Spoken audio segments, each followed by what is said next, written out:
ऐसा लगा अंत में बताइएगा जरूर। अरे बहू, चाय ले ले, उठ जा बेटा। अरे मम्मी रहने देती ना, मैं उठ तो रही थी। अरे कोई बात नहीं, खाने में क्या बनाना है वो बता दे।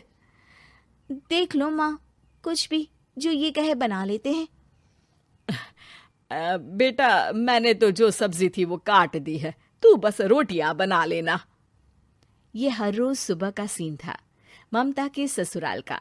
एक दिन पड़ोसन कहती है, अरे बहन जी, सारा दिन काम करती रहती हो, थकती नहीं क्या आप? बहू क्या करती रहती है सारा दिन? अरे वो भी कुछ ना कुछ करती ही रहती होगी। अब इतनी भी बूढ़ी तो नहीं हूं मैं जो बैठ जाऊं कि सामने काम पड़ा है और मैं बैठी रहूं।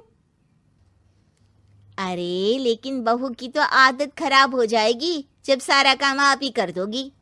अरे ठीक है ना, कम उम्र में हमारी भी शादी हुई थी। अब आजकल के पढ़ने लिखने वाले बच्चों को सारी जिम्मेदारी लेने में भी तो वक्त लगता है। बहू है तो क्या हुआ, मेरी बेटी की उम्र की ही है ना। एक उसे भी देख लो, चाय बनाने के सिवा आता ही क्या है। ममता से सारी बात करती है। हाँ, मम्मी जी ही ज्यादा काम करती हैं, इसमें कोई दो राय नहीं है। लेकिन मैं भी क्या करूं, ऑफिस और घर के बीच जो वक्त मिलता है उसी में काम कर लेते हैं, है ना। दिन बीत रहे थे। सास बहू के बीच की बॉन्डिंग अच्छी थी, लेकिन जब बहू माँ बनती है तो जो थोड़ा बहुत काम किया करती थी वो भी छोड़ देती है। बहू, ये ले, तेरे लिए बनाया है। इसको खाने से बच्चा और तू दोनों स्वस्थ रहेंगे। ठीक है माँ जी। माँ जी, वो बच्चे के लिए गद्दे जो सूख रहे हैं ना छत पर, जरा ले आइए ना। तभी वहां पति आ जाता है। अरे माँ रुको, मैं ले आता हूँ, तुम मेरा खाना लगा दो। माँ किचन में चली जाती है। पता है, बगल वाली डॉली है ना, वो लोग हमारी साइड के हैं। उसकी सास ने तो उसकी हड्डियों को मजबूत करने वाले लड्डू बनाए हैं। उसे भी बच्चा हुआ है ना।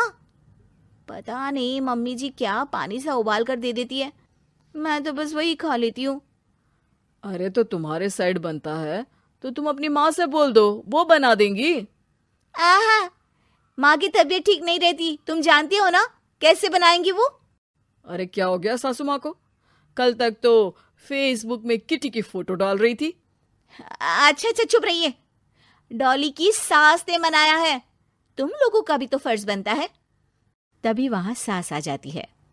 ये ले बहू, गर्म पानी की बोतल, गर्म पानी पीने से पेट अंदर हो जाएगा। नहीं नहीं माँ जी, गर्म पानी पीने से प्यास नहीं बुझती। अरे पी लेना बेटा। वो बगल वाली डॉली को तो जानती है ना, जो तुम लोगों के साइड की है। तेरे साथ ही उसका भी बच्चा हुआ था।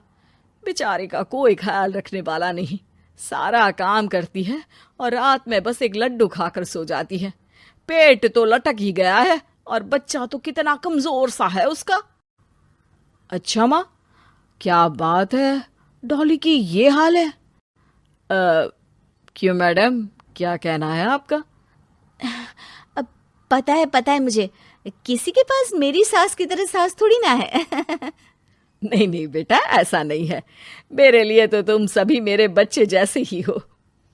ममता को समझ में नहीं आता कि वो सास में कैसे कोई बुराई निकाले, क्योंकि हर कोई उससे उसकी सास की तारीफ ही किया करता था। एक रोज ममता के घर उसकी ननद आती है। अरे भाभी, मुन्नी को तो 6 महीने हो गए, आप अभी भी बेड पर हो। आ गई है आप? कैसी हैं बुआ? बच्चा होने के 6 महीने बाद आई हैं आप? भाभी, अमेरिका दूर है ना तो वक्त लग जाता है। अब इनकी छुट्टी अभी थी तो सभी आ गए। वैसे माँ कहाँ है? थकी हारी सास बेटी को देखकर खुश हो जाती है। माँ, इस बार तेरा वीजा तैयार है, मेरे साथ चलने को तैयार रहना। हाँ हाँ बेटा, मैं तैयार हूँ।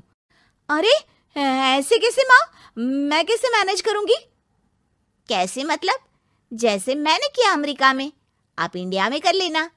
वैसे आपका तो मायका भी पास ही में है ना। हाँ वो तो है, लेकिन वहाँ माँ के पास वक्त नहीं होता। ईश्वर भक्ति में उनका सारा समय चला जाता है। भाभी, बेटी परेशान हो तो माँ का ध्यान आरती में कैसे लग सकता है? समझ में ही नहीं आता। वैसे भी अब माँ को मैं अपने साथ ले जा रही हूँ। माँ को विदेश घूमने का शौक है ना। ममता मन मारकर चुप हो जाती है, लेकिन मन ही मन सोचती है कि वो कैसे सारा काम मैनेज करेगी। पति का खाना, नाश्ता, मुन्ने को नहलाना, धुलाना, फिर रात भर इसके लिए दूध तैयार करना। माँ तो सारा काम करती थी।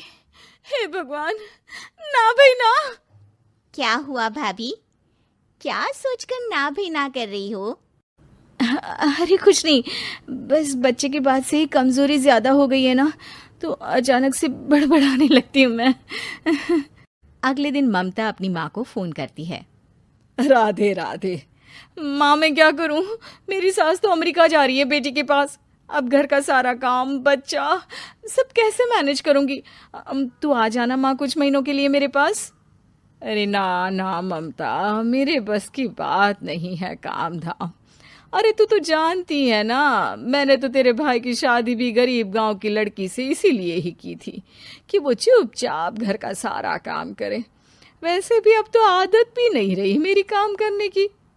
ममता को माँ पर बहुत गुस्सा आता है।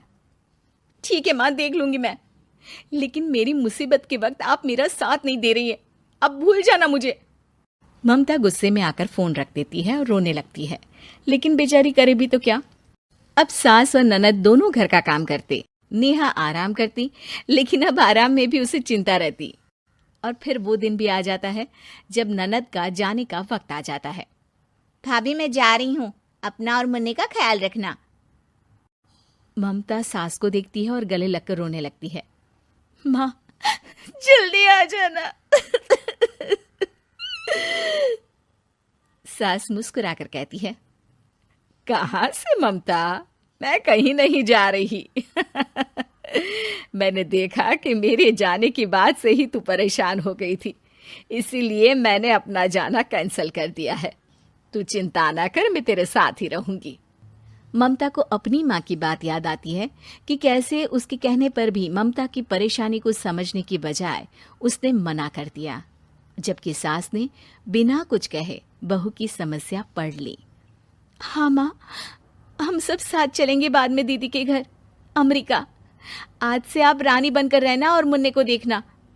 मैं समझ चुकी हूँ कि मेरा फर्ज क्या है।